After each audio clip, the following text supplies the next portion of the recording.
Shalom, shalom, sahabat-sahabat Hers yang diberkati Tuhan.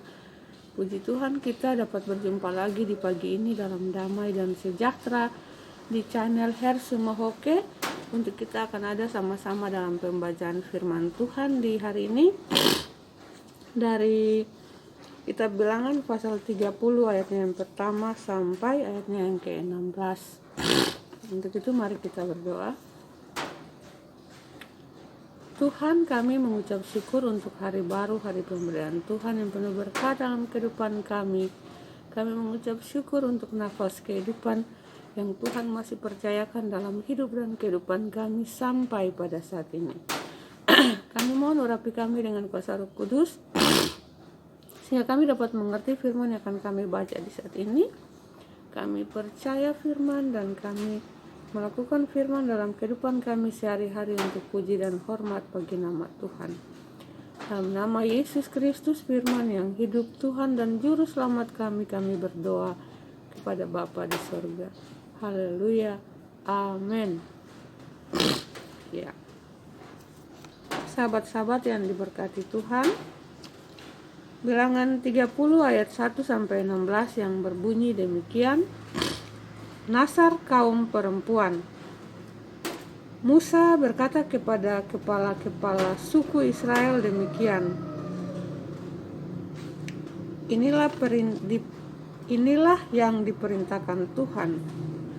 Apabila seorang laki-laki bernasar atau bersumpah kepada Tuhan sehingga ia mengikat dirinya kepada suatu janji, maka janganlah ia melanggar perkataannya itu.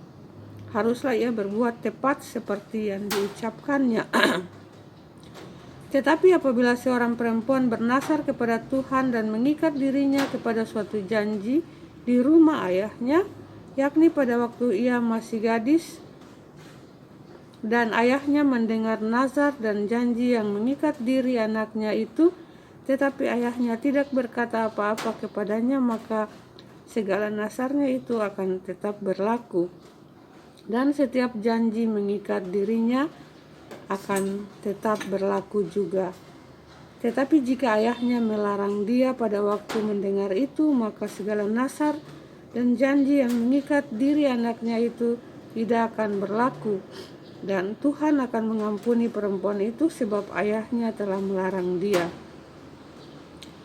Tetapi jika perempuan itu bersuami dan ia masih berhutang karena salah satu nasar atau salah satu janji yang diucapkan begitu saja dan yang mengikat dirinya, dan suaminya mendengar tentang hal itu tetapi tidak berkata apa-apa kepadanya pada waktu mendengarnya, maka nasarnya itu akan tetap berlaku dan janji yang mengikat dirinya akan tetap berlaku juga.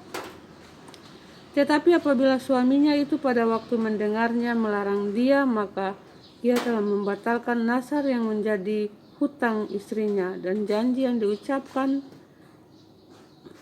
begitu saja dan yang mengikat istrinya, dan Tuhan akan mengampuni istrinya itu. Mengenai nasar seorang janda atau seorang perempuan yang diceraikan, segala yang mengikat dirinya akan tetap berlaku baginya.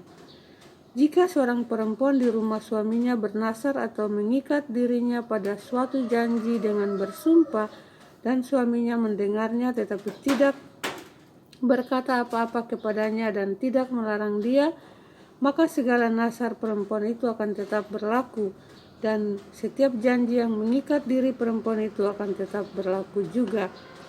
Tetapi jika suaminya itu membatalkannya dengan tegas pada waktu mendengarnya, maka ucapan apapun yang keluar dari mulutnya, baik nasar maupun janji, tidak akan berlaku. Suaminya telah membatalkannya dan Tuhan akan mengampuni istrinya itu. Setiap nasar dan setiap janji sumpah perempuan itu untuk merendahkan diri dengan berpuasa dapat dinyatakan berlaku oleh suaminya atau dapat dibatalkan oleh suaminya. Tetapi apabila suaminya sama sekali tidak berkata apa-apa kepadanya dari hari ke hari, maka dengan demikian ia telah menyatakan berlaku segala nazar istrinya atau segala ikatan janji yang menjadi hutang istrinya. Ia telah menyatakannya berlaku karena tidak ada berkata apa-apa kepadanya pada waktu mendengarnya. Tetapi jika ia baru membatalkannya beberapa lama setelah didengarnya, maka ia akan menanggung akibat kesalahan istrinya.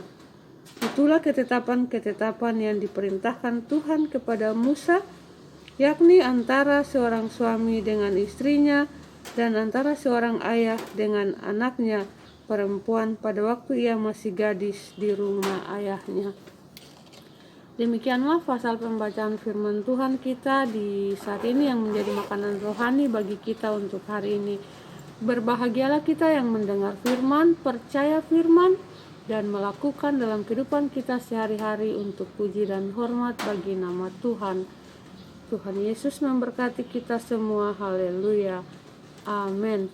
Ya, selamat hari Minggu buat sahabat-sahabat semua. Selamat beribadah kepada Tuhan Yesus di hari ini. Tuhan Yesus memberkati kita semua. Sampai berjumpa lagi di besok hari. Shalom.